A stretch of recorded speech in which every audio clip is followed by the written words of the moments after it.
guys will talk about it, other guys won't talk about it. Way things are.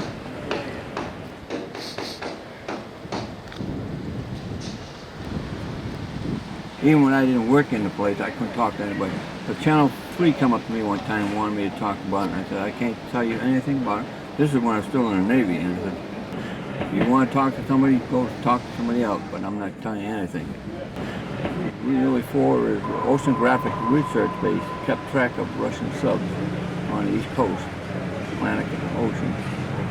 So when I first got here in '64, there was nothing but Quonset here then. All Quonset. The barracks wasn't built yet. The Navy would always bring contractors over from Rhode Island to do the building.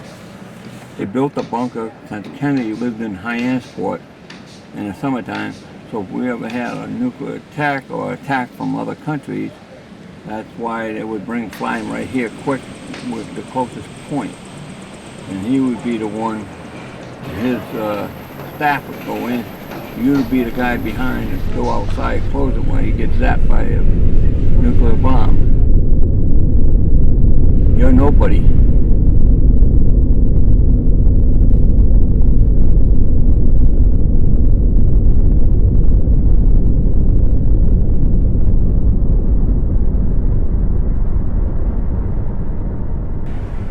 Here it is, 1969, aerial shot of the U.S. Naval facility. March 10th, 69. But time went on, all this is all gone right here. Ocean took it. And it had bases like this all over the East Coast, from Nova Scotia all the way down to Florida. Unmistakable evidence has established the fact that a series of offensive missile sites is now in preparation on that imprisoned island. The purpose of these bases can be none other than to provide a nuclear strike capability against the Western Hemisphere. I call upon Chairman Khrushchev to halt and eliminate this clandestine, reckless, and provocative threat to world peace. Our goal is not the victory of might, but the vindication of right. Not peace at the expense of freedom, but both peace and freedom here in this hemisphere, and we hope around the world. God willing, that goal will be achieved.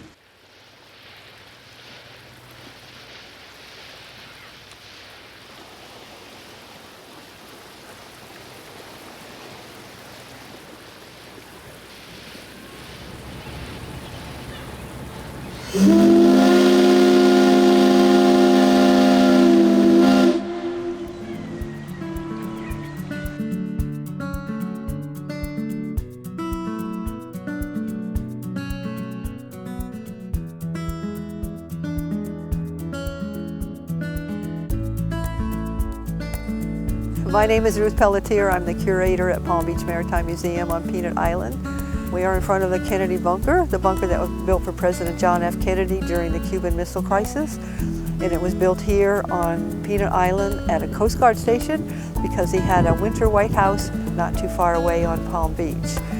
It was built by the Navy Seabees. A team of 10 of them did it in about 10 days, and then they went to Nantucket and they did one there just like this one. This is a little different from most bunkers because it's not very far underground. The water table is at 6 feet. So to compensate for that, after they finished building the bunker, they had a massive hill on top, 12, 15 feet high of sandbags, cement bags, and dirt.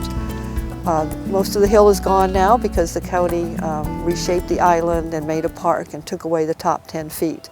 So it was buried, it just wasn't underground. And it also was top secret. It was called Operation Hotel.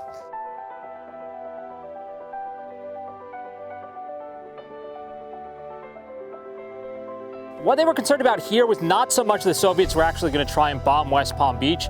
There wasn't a whole lot of reason for the Soviets to do that, but they were obviously concerned the Soviets might try and hit Miami, Atlanta, Tampa Bay, stuff like that. And so they were concerned that some of that fallout might come down this way.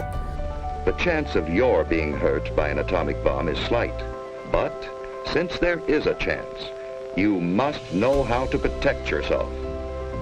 Besides blast, there's radioactivity and heat. Can we protect ourselves from these?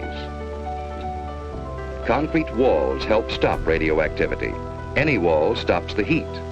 Any solid gives some protection. The thicker it is, the better. With transportation being what was like back then, they weren't certain they'd be able to get the president out of the way quickly enough, so they just wanted to build a place to stash him for a couple of days, keep him safe, out of the way, before a submarine would come and pick him up and take him to a more permanent location. So if any of that fallout fell on top of the bunker, the 15 feet of dirt, the concrete and the sand mixture and the layer of lead would have provided a real nice buffer zone and kept the people on the inside safe. When we go in, we're going to go down a short hallway, then through 2 small rooms. Those 2 rooms are the decontamination area. In the first room, you would have been swept with a Geiger counter. If the Geiger counter picked up anything, there used to be a lead-lined bin that you could put your clothes in. When you were done with that, the door that kind of leads to the main room had a small slot in it so that people could pass you some clean clothes so you'd have something to wear. This was intended to hold 30 people for 30 days. Again, nobody thought they'd be down here for much more than 4 or 5 at the worst. When you're dealing with such a short time period, you're really only concerned about people's immediate physical well-being. You don't care as much about people's mental or emotional well-being. So you end up foregoing a lot of the basic things you might expect to find down here. Like you can see, there's really not much in the way of privacy down here. And then when you account for what you need to have for 30 people, all the rest of the bunk beds, all the lockers, all your food, supplies, and then the 30 people themselves, it can get pretty crowded down here pretty quickly. I also, again, mentioned the shower being the only instance of running water in the decontamination area. That does complicate some very basic things like how you go to the bathroom or how you get drinking water. All your drinking water would have come out of a big kind of metal drum like this one here. They also had small single-serving cans. There's clearly no way to store fresh food down here. There's no way to cook anything down here, so everything had to be heavily preserved so it could last for months on end. And everything basically had to be a meal ready to eat from the moment you open the can because you didn't have any way to cook anything and prepare anything. They ended up decommissioning the bunker a couple months after President Kennedy was assassinated. It had been built specifically for him, so if he wasn't going to be around to use it, there wasn't a whole lot of point in spending money on keeping it maintained or stocked or anything.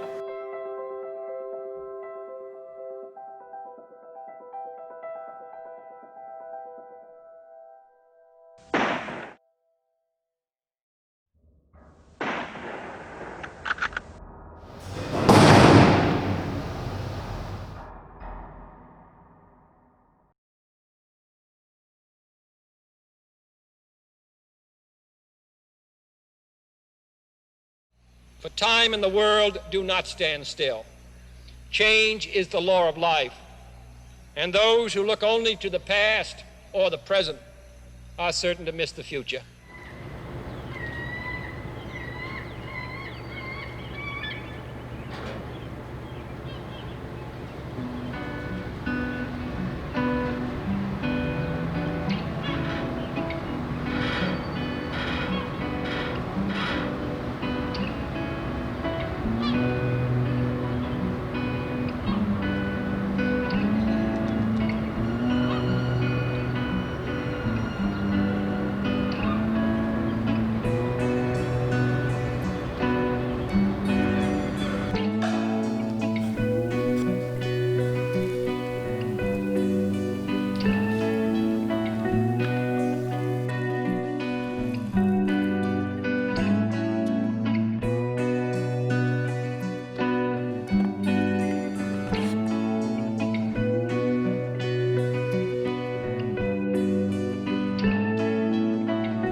Yeah, I find it interesting that 58 years ago, while that bunker was being built, I happened to be a 4-year-old boy in Cuba.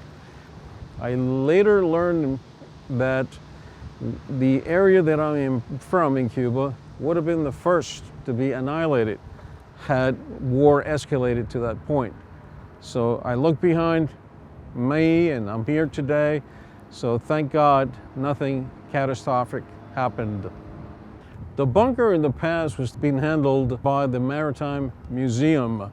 Back in 2017, that lease expired, and today the bunker is basically closed.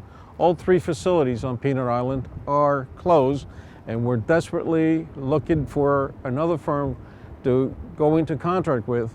In my opinion, both bunkers could definitely be used for a museum. It is a wonderful attraction. It has historical value, not only for people here in the United States, but also internationally.